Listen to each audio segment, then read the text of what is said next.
Coogs House. A whole lot of information about the Big 12 got dumped on Friday, but what's the biggest piece of news as it pertains to Houston?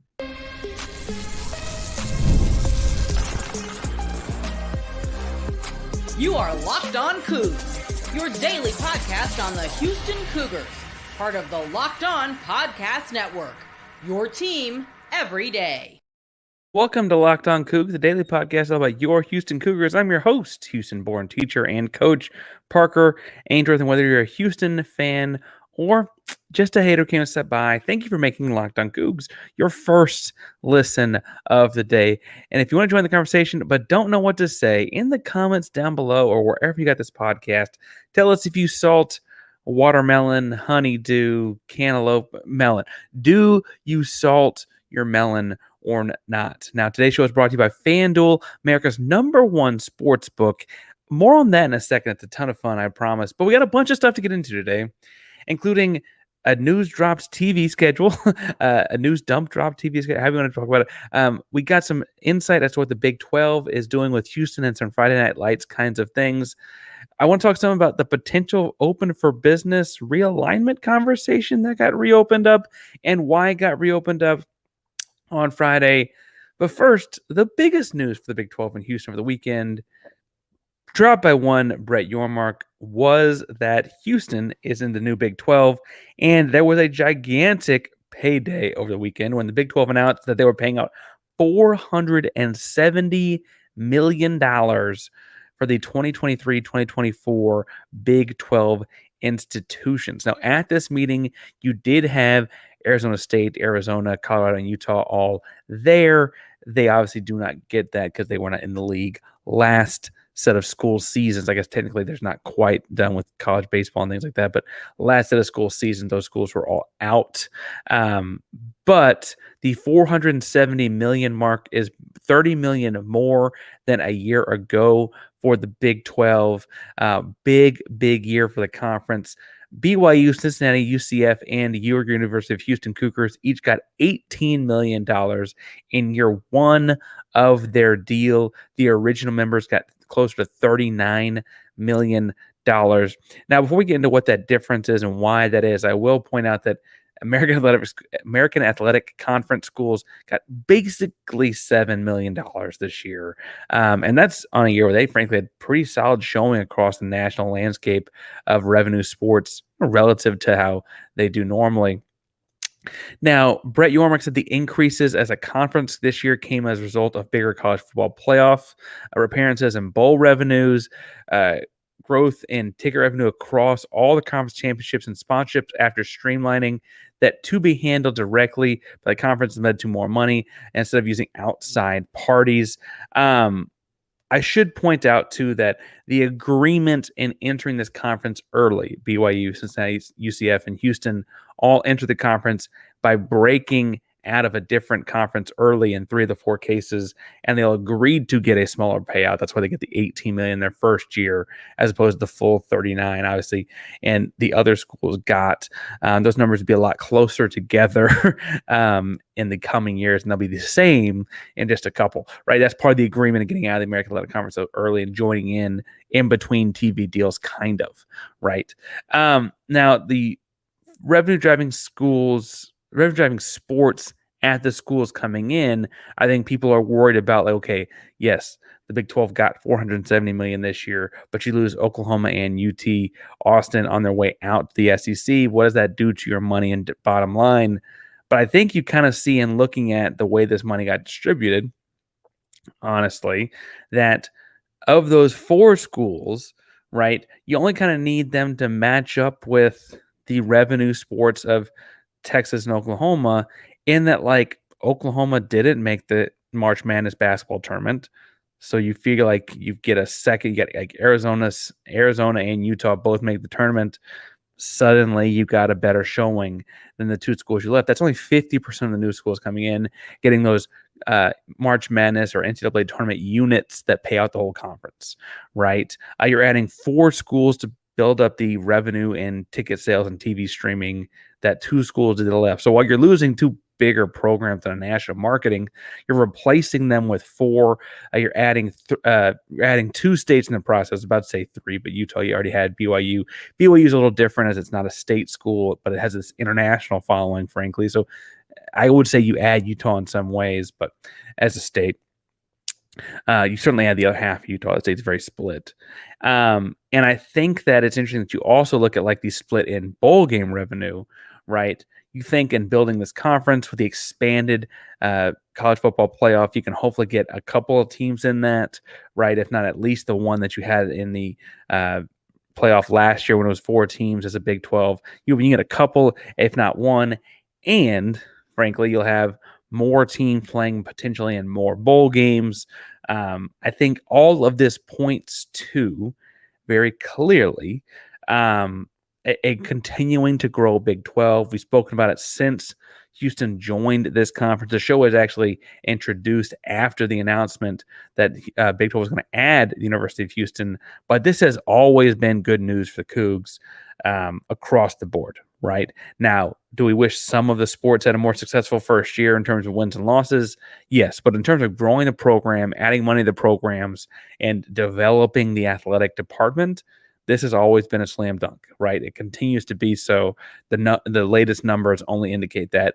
While we're talking about money and paydays, Yormark also spoke on Friday about kind of the way the future of college athletics is going. We've been tracking the House first NCAA settlement here on Locked On Cougs. So I'm sure you've heard about it, but if you did not, what essentially happened is that there was a ruling and a settlement between a group and the NCAA that schools can pay out. It's looking like it's going to be about $20 million in what essentially turns out to be salaries to players across sports. They will have to be in accordance with Title IX and stuff like that. More on that throughout the week, actually, because more on that continues to unfold and more details continue to be kind of grown and digested. But Yormark, in speaking about it on Friday, called it a, quote, fair and reasonable price. That's the over $2 billion settlement distributed amongst the Power 5 conferences. He said, obviously, it's going to be a changing landscape, but I also do see opportunities. That changing landscape and the work really starts now.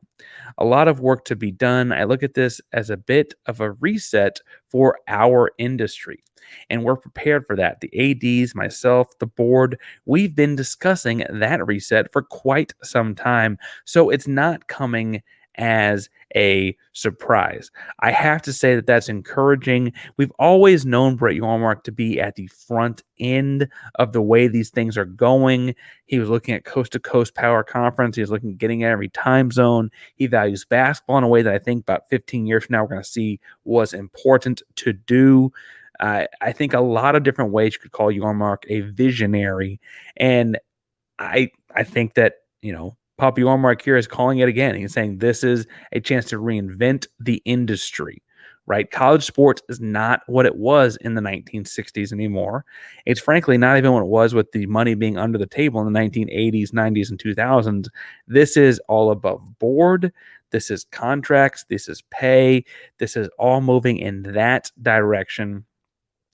And frankly, Yormark speaks out on it in a way that I think is in a more positive light than most other people associated with the top end of the Power 5, right? And so I guess we're moving into the Power 4 as we're going to next year at the Pac-12 ending, but that's a thing I'm going to end up slipping on a lot of times.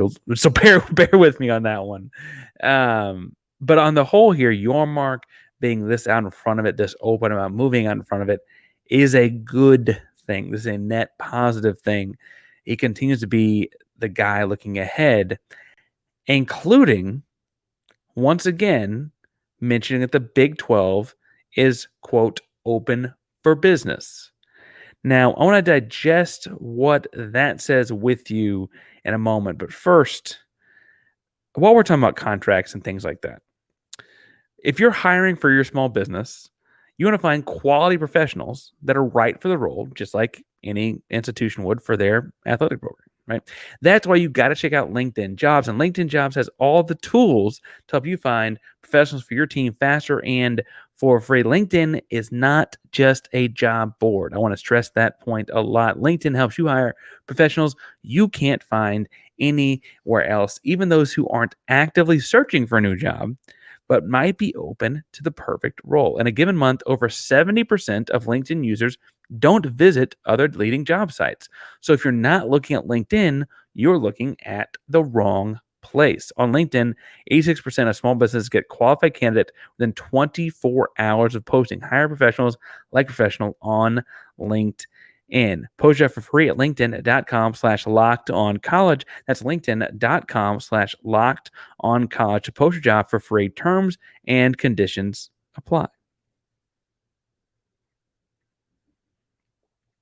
All right, so more on this idea of being open for business because Brett Yormark once again said the Big 12 is open for business. In fact, he said, quote, the Big 12 is open for business now more than ever, end quote. Now, I think that's interesting because the last time he said that, we very shortly thereafter saw a slew of schools get added to the Big 12, right? That was the cue. When he said Big 12 is open for business, we suddenly saw a lot of new Big 12 schools, a lot of new Big 12 brands. And this has led a lot of people to think like he is hinting at something larger. Now, on the record, I should point out, he tried to dispel those rumors in the moment as well.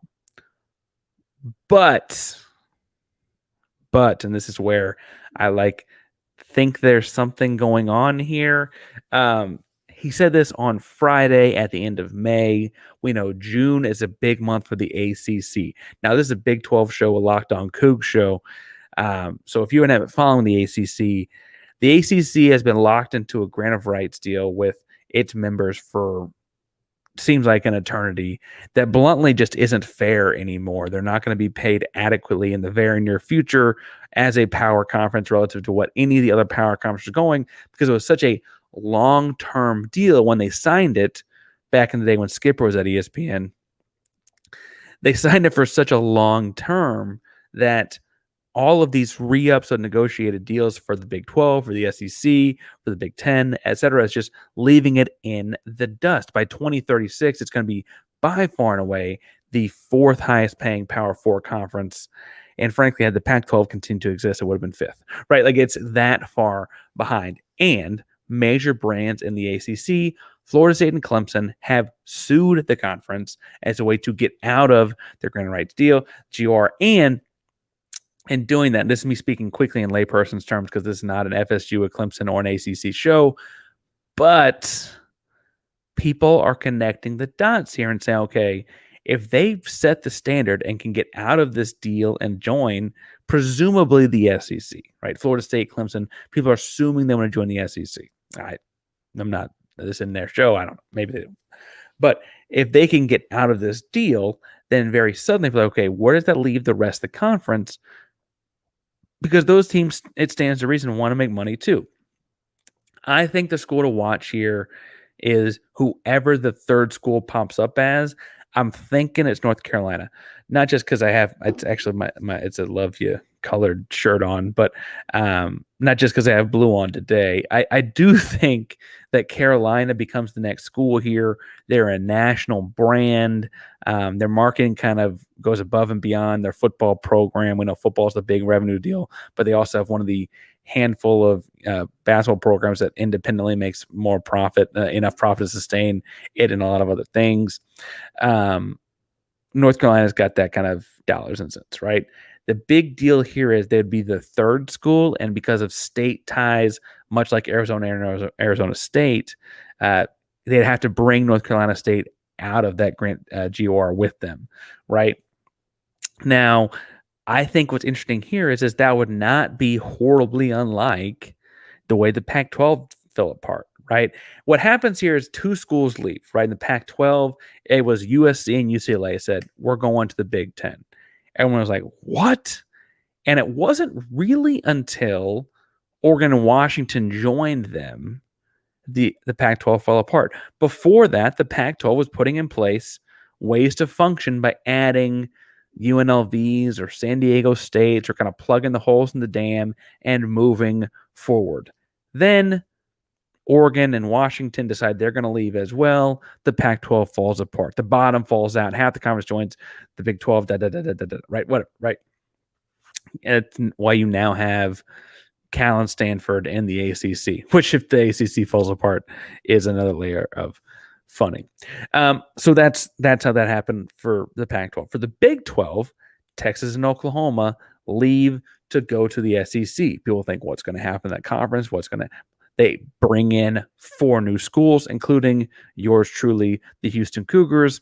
Conference is alive and running very well, right? It's what happens after that second school that is how these things go. And the ACC, they could lose Florida State and Clemson. Very realistically, it won't be next school year, but legally speaking, they could lose them by the end of the month of June, right? The schools may set up to be leaving by the 2026 school year at the latest, based on how the month goes, right? Not that the ACC is going to fall apart with that decision, but does that open the door for North Carolina to follow with a similar suit? Do Carolina and North Carolina State file jointly, right? Or, in reading the writing on the wall, instead of waiting on North Carolina, does a Virginia Tech combo sign up for it? Does a Pitt say, what are we doing here anyway, and get out, right? Miami, right? Are they going to be the only ACC school in Florida? Why? Right? Those schools start to see, okay, do we jump on, much like Washington and Oregon did with USC and UCLA? And if that's the case, then the thing falls apart. Bottom's going to fall out if they get a third team out of this. And how it pertains to Houston, why they're talking about this on this show, is not just college athletics, although it is interesting to talk about college athletics. But it seems fairly clear that if the bottom falls out of that conference and the Big 12 is, quote, open for business, as Brett Yormark says, that some of those schools are going to have Houston in the Big 12 as an option. Now, I think Miami to the Big 12, pairing them with the Central Florida UCF right there, right, that makes a lot of sense, right? I think Virginia Tech fits a lot of Big 12 vibes, adds a state, right? You want to add states for TV purposes as you go across this landscape here. Adding Virginia would be a big deal. Virginia Tech is right there. It's not so far from Cincinnati. You got the West Virginia thing right there. Right. Similarly, you got Pitt. Pitt's already got the gigantic rivalry with West Virginia, had to bend over backwards to keep that going in football after the West Virginia to the Big 12 thing happened. Feels very much like a Big 12 school. Again, what is Pitt doing in the ACC way up there where they are, right? Like, these things make sense. I actually think if Carolina and Carolina State get out of the ACC, they have to get out together for legal purposes. They may split to never have that happen again. Again, they're very different brands. And I don't know where North Carolina goes. I would take them in the Big 12. It's a basketball dominant conference. Nice to have that brand in it. But definitely NC State feels like a Big 12 brand. Similarly, if the bottom falls out of the conference, Louisville is a Big 12 brand for sure. As I look across the rest of the conference, I kind of have to feel like, is it, I don't know, is Duke a school that's just kind of looking around like, what do we do here? They feel Big Ten in a lot of ways, but also have been told no by the Big Ten. It was a long time ago at this point, but so I feel like you could see them come on over. Cal Stanford, if the bottom falls out of the ACC, would be homeless once again. What happens there, right? All these dominoes fall, but I think the couple that would be really, really obvious and clear would be Pitt, Virginia Tech, Louisville to some extent, and the potentially NC State as well. All those brands that fit the Big 12 vibe, fit a lot of what the Big 12 is trying to do as far as having good football programs and good in other things as well, right? What's worth, a lot of public institutions, not a lot of public institutions in the Big 12. Not all by any stretch, right? But a lot. Miami, right, is another school in a city. Kind of, we've seen Brett Yormark reach out to those before. It's how he gets a Houston, right? That's how he gets a Cincinnati, right? Central Florida's in Orlando. Like, this is a thing for him. You have, I guess, Arizona's right outside of Phoenix, right? frankly, UC Boulder is not far from Denver. They're looking for metro areas to pull in. Miami, while it doesn't have the same like foothold in the state it might have had in the 80s, it's got a pretty distinct different part of the state down there in the South. So we'll see how that all unfolds. But Brett Yormark saying the Big 12 is open for business once again is not an accident. He's too calculated for that to be an accident. And as you see that unfold this month, remember what Yormark said the entire time. Now, those are all hypotheticals. Those are all future opponents. The future opponent, the near future opponents this fall, we got a lot more information on this fall's football season on Friday. But before we get into any of that, we want to win some games this fall. And you want to win some right now. You don't want to wait till then to start winning. And it's winner take all time in the NBA and NHL. And FanDuel is giving you a shot to bring home a big win of your own. Right now, new customers get $150 in bonus bets with any winning $5 bet. That's $150 to bet on point spreads, money lines, player props, and more. So this is FanDuel.com/lockdown. Make every playoff shot count. Right now, the Boston Celtics are the favorite to win at -220 to win the NBA Finals. As far as game one on Thursday goes, they're also a 6-point favorite at home as they're recording this podcast. So make sure to go visit FanDuel.com/lockdown and make all of those shots count. FanDuel, America's #1 sportsbook. All right, so on Friday, we got a look at more of the TV schedule for the Houston Cougars. We have the full schedule as far as what's happening on roughly what date, released earlier this year, putting it up on the screen here for the video audience. But Houston's opening with UNLV on August 31st, then heading to Norman on September 7th, hosting Rice from across town on the 14th of September, and then starting Big 12 play at Cincinnati on the 21st of September. A couple big road trips in there at Arrowhead Stadium on October 19th, getting to see the first of their new handful of opponents in the new look Big 12 with hosting Utah on October 26th. But we got a couple of fun things here as far as some TV times announced. That Saturday, August 31st game, hosting UNLV will be at 6 o'clock Central on FS1. At Oklahoma, it's going to be at 6:45 p.m. Central Time. That's on the SEC Network with conjunction of ESPN. That is, again, at Oklahoma. So, of course, they get some say in the TV deal there. Hosting Rice is going to be at 7 p.m. on ESPN+. And then the exciting bit here is Houston's going to get to play a couple of Friday Night Light type of games. On Friday, October 4th. Remember, back when the schedule was announced, it could be on October 4th or 5th.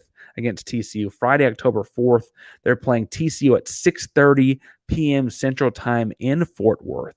An exciting one there. And then Friday, October 15th, the Arizona game, November 15th, the Arizona game was listed as being on the 14th, 15th, or 16th of November. That game is being played on Friday, November 15th, a late night for those in Houston, 9:15 p.m. local time kickoff.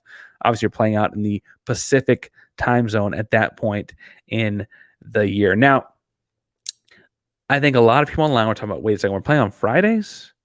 Friday Night Lights? What is going on here? But what ESPN and Brett Yormark are doing here is really, really purposeful and intentional. I don't know if it'll take 10 years, but in the near future, you're going to have major Division I college football and NFL football played on every night of the week. Trust me on this one. It's just going to happen, right? This season alone, and this is NFL news, but the NFL is the Kansas City Chiefs playing on every day of the week of the calendar at some point this season, except for Tuesday, right? 6 of the 7 days in a week, Kansas City plays games. They play on Black Friday. They play on a Christmas Wednesday. I mean, all of this is to say that people tune into football, turn the channel to football, no matter what day or night it is. It's just that addictive. It goes on the TV screen no matter what time it is. And what the Big 12 is doing, okay, SEC has a lot of big time matchups. Big 10 has a lot of big time matchups. What can set us apart? We'll be the only pony show on dog and pony show out there, right? We'll be the only game on Friday night. To this point, SEC, Big 10, and frankly, a lot of NFL weeks have kind of abstained from taking up a Friday night because football culture tells you Friday night's high school, Saturday's college, Sunday's NFL. But we've seen the NFL buck that trend before. They got Thursday games, Monday games, Wednesday games, Christmas games. College football, as Brett Yormark sees it, shouldn't be any different, right? Now, there's plenty of people across the country, especially when you're looking at the Big 12 being in 4 distinct different time zones during the football season, which admittedly we're playing a little bit of cheat code here. For those that aren't paying attention, no, the Big 12 does not have a West Coast school yet. However, as you look at the time zones, the majority of football season, Arizona is in the Pacific time zone because they don't observe daylight savings time. Anyway, in all 4 time zones, the Big 12 could have a national audience. And if this works this year like it could, like it should, then what you could really see is by this time next year, you're looking at double headers on a Friday night, right? We get a West Coast game and an East Coast game played in the same night. Now, what you're looking to dominate here is the audience that is not in a Friday night light type of town, where they're at home watching something on a Friday night. They need something to put on the TV. You got football, right? It might not be a fan of Houston or Houston's opponent, but if they can get on ESPN because there's nothing else on ESPN on a Friday night, everyone's going to turn to ESPN to watch football. The same way you watch every crummy Monday night game, or the same way people are watching by the millions every crummy Thursday night game. I mean, it's just another night to put major football on. And if you can beat the NFL and beat the other power conferences at the punch, that means they're watching you, right? I mean, that's good for Houston. That's good for the Big 12. The other thing you're doing here, and this is maybe a bigger deal to some schools than others, but at sports bars around the country, a lot of people check in after they get off of work on a Friday night. And the TVs have on whatever on God's green earth is on ESPN. They just do all over the sports bar. And you end up seeing a lot of TV numbers for whatever crappy boxing match was on that night or whatever, right? Like just because like it's a Friday night in the fall, people getting off of work, need to go, right? That Friday night actually does decent numbers when it's some sort of an event. Suddenly, that event is us. It's us on TV, right? And even if it's on mute and people are not listening to the announcers because they're sitting around having a cold one with buddies or whatever the case may be, soda pop aside, that's a good thing because the TV is on the Big 12. The TV is on Houston. The Big 12, and it's not just Houston doing this. It's a handful of other schools as well. The Big 12 is taking Friday night before anyone else can get to it. It's another step forward, another innovative move by the conference. And again, I understand that you probably have, because Houston is the kind of fan base that all of us have somewhere, a Friday night game to get to at the high school level. As far as the program goes, we're asking you for 2 of them, and one of them kicks off at 9:15 p.m. Central Time, right? Like this is not like that invasive into your schedule necessarily, right? Especially when the other options, instead of playing on like ESPN, which is where Houston will be playing TCU on television on ESPN Friday, October 4th at 6:30, right? Or FS1, where they'll be playing Arizona on November 15th at 9:15 p.m. Instead of playing on a major news network, the other option is let's play at like 11 a.m. the next day on ESPN Plus, right? Like this is a much better, more attractive TV option.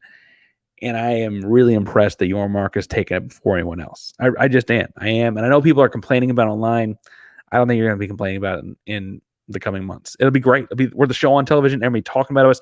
Think about last year's Thursday night game against West Virginia when Houston went on a Hail Mary, and it was the talk of the town for all of sports media on Friday.